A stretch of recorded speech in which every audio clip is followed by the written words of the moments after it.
Hello guys, তো চলে এসেছি তোমাদের একটা নতুন রিজনিং নিয়ে। দেখো, আজকে সম্পূর্ণ একটা নতুন রিজনিং নিয়ে চলে এসেছি। রিজনিংটা এমন আছে, এখানে অ্যান্সারটা আসবে। তো তোমরা যারা পারবে তারা অ্যান্সারটা করে কমেন্টে জানিয়ে দাও, যারা পারবে না তারা দেখে শিখে নেবে। তো ভিডিওটা শুরু করার আগে বলি, যারা এখন আমার ভিডিওটা দেখছো তারা অবশ্যই লাইক, শেয়ার এবং সাবস্ক্রাইব করে অবশ্যই পাশে থাকো এবং সাপোর্ট করো, যাতে আরও নতুন নতুন মজার রিজনিং তোমাদেরকে আমি শেখাতে পারি। এবং তোমার ফ্রেন্ডদেরকে শেয়ার করো, যাতে তারাও ভিডিওটা দেখে শিখে নিতে পারে এমন রিজনিং কেমনভাবে করতে হয়। খুবই সহজ একটা রিজনিং, যারা পারবে তাদের খুবই সহজ, যারা পারবে না তাদের কাছে কঠিন। তো চলো শেখা যাক কীভাবে অ্যান্সারটা আসবে আমাদের।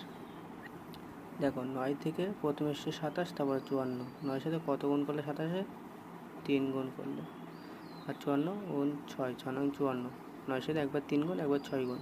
ঠিক 14-এর সাথে তেমনভাবে 3 14 42, 6 14 84। ঠিক তেমনভাবে 3 গুণ করবে আগে, 3 সাথে 21, এখানে 21 হবে।